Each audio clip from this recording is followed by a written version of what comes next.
I'll Never Get Out of This World Alive is the title of a Hank Williams song, which you can't copyright fucking titles, so. It's the last song that he recorded. It was on the last session that he recorded. It was the last single that he released, and it went #1 about 10 days after he died. I'd always heard that that there was a doctor traveling with Hank Williams when he died, and I started mulling that idea around that this doctor would be, you know, maybe he was, you know, a heroin addict or you know, a morphine addict, and then when I finally got down to doing research for the book, really working on it in earnest, I discovered that the guy that was traveling with Hank, that was rumored to be traveling with Hank, was not really a doctor. His name was Toby Marshall, and he was a quack who claimed that he could cure alcoholics with chloral hydrate, which is a barbiturate. And this part that I'm getting ready to read, Doc, has things have been kind of slow, but then a girl comes in, or her boyfriend brings her in, needing an abortion,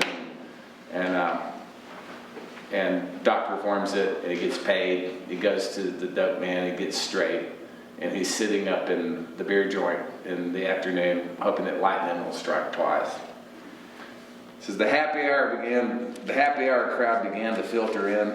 Unlike the daytime patrons, these folks were mostly squares who busted their backs all day long building houses they could never afford to live in, or repaving perfectly serviceable roads in neighborhoods way across town. They arrived in groups of 3 or 4, drank a pitcher of beer among them, maybe shot a game of pool before hurrying home in time for supper. It was always one of them who dropped the first nickel in the jukebox. The Mexicans usually played records by the local conjuntos like Santiago Jimenez or Trio de San Antonio, or maybe one of the big mariachi bands from Mexico with blaring trumpets and a singer with a voice to match. Songs about the black-eyed girl they left behind in the beautiful mountains they would never see again. Fine. Sad songs in a language that he barely understood were easy enough for Doc to tune out. He knew some of the melodies by heart and hummed along when he was in the mood. But when one of the redneck boys lurched toward the box, fishing in his Wranglers for a nickel, the hair stood up on the back of Doc's neck. He knew it was only a matter of time before one of these Peckerwoods bellied up to the Wurlitzer and punched in N26. Now you're looking at a man that's getting kind of mad. Had a lot of love, but it's all been bad. Fuck me, Doc grumbled under his breath. He had spent a lot of his life in bars all over the South, and it never fucking failed. If you sat there long enough, some asshole would play a Hank Williams record. Oh, Hank, dead and buried in these 6 feet of rusty red Alabama dirt for the better part of a decade now, still taking their nickels and making them cry.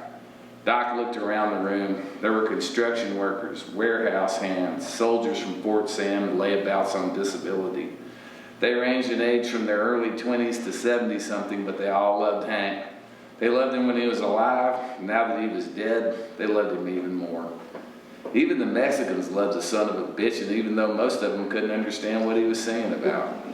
Hank's songs were their very own trials and tribulations set to a rock-steady beat that they could dance to. Each and every one believed that old Hank was singing to him individually, or at least exclusively to people like him. Regular folks with kids to raise, bills to pay, most of them overdue. They had no way of knowing that at this very moment, somewhere across town in solid old money Victorian houses in Almas Park and Alamo Heights, doctors, lawyers, and politicians were mixing themselves highballs and cranking up Hank on their hi-fis. Oh, they had plenty of Frank Sinatra and Nat King Cole records on their automatic changers, but when they were drinking, only Hank would do. And there wasn't one of them who'd pay a dime to hear any other hillbilly singer in the world. Doc didn't wonder why they all insisted on doing this to themselves. He knew what was getting ready to happen. When one of Hank's records dropped into place on an automated turntable, even the initial rumble of the needle and the well-worn groove sounded lonesome. The crying steel guitar was the bait, but it was the beat that set the hook. And by the time Hank's voice crackled from the speaker, it was too late. There was no escaping now. No matter how I struggle and strive, I'll never get out of this world alive. Jesus Christ, that voice, that gut-wrenching, heart-rending wail that got down to your bones like a cold, wet day. the keening of a hillbilly banshee heralding imminent doom. That's enough, goddammit, Doc shouted out loud, but only a handful of patrons paid any attention, and none of the regulars even looked up from their beers. They'd all witnessed outbursts from that crazy old man who sits at the table in the back of the joint, but they could never make heads or tails of what he was going on about. He just does that, they'd whisper. Talks to himself sometimes. Doc pried his fingers loose from the edge of the table and propelled himself through the door and out into the street.